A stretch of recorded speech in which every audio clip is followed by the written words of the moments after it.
Okay guys, magandang tanghali. Yan to guys, nandito tayo ngayon sa may Lerma, Espanya. So ito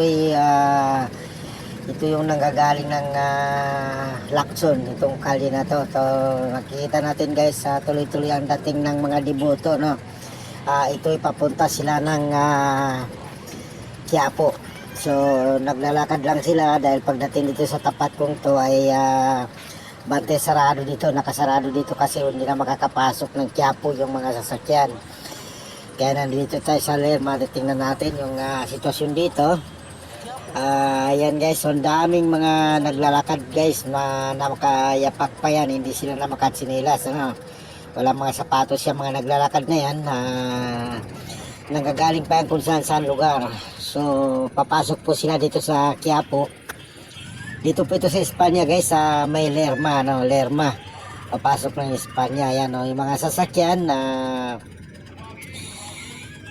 nanggagaling din po yan ng Recto, so hindi rin po sila makakarating ng Quiapo, no? So itong mga tao naglalakad na lang. Yan, naglalakad yung mga tao. So papasok yan sila sa Lerma papunta ng Quiapo. So naglalakad na lang sila kasi sobrang dami talaga ng tao guys. At titingnan natin dito guys, so ito bante sarado guys, so bante sarado yung papasok ng Lerma, yung papuntang Quiapo. Bante sarado po yan ng ating mga kapulsan at mga MTPB. Yan, Manila Traffic and Parking Bureau yan. Po sila po yung nakabantay dito sa closure, no. Siniradoan po talaga yan para mga tao lang po yung makakapasok, hindi po makakapasok yung mga sasakyan. Yan, ang mga tao naglalakad po yan. Yan, bantay sarado po yan. Yan, ito, binigyan lang po sila ng konting daan para makapasok po yung mga tao, no. Daanan lang po talaga ng mga tao ang pinagbigyan. Sa dami ng tao guys, talagang grabe po ang dami ng tao na sa Quiapo, no. So nandito lang tayo sa may footbridge na to.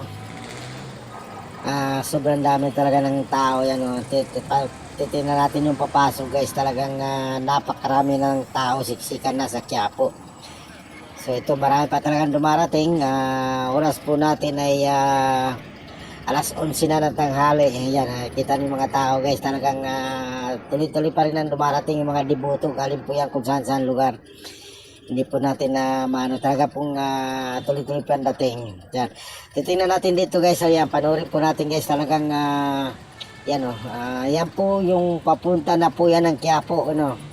Dito pa lang po yan sa Lerma, pero hanggang dito na po yung dulo yan. Kung nakikita natin yung natatanong natin yung dulo na yun, hanggang dyan lang po yung tao. Talagang pagdating po doon sa pinakadulo nun ay siksikan na po. Bago ka papakarating ng Quiapo, Charles, talagang halos gagapan ka sa ano, kasi hindi ka talaga makakadana sa dami ng tao. Kaya yan yung dulo na yan, hanggang dyan lang yung mga tao talaga. Parang ito na pag ito nga hanggang sa mapupuno po nila yan na itong Lerma na to. Kasi po yung dulo niyan, yung pababae, talagang siksikan na po ng tao talaga. Grabe talaga guys, yung mga dami po ng mga deboto na galing pa po yan kung saan lugar. Kung saan po sila nang gagaling. So guys, maraming salamat sa inyong panahon. Magandang araw po.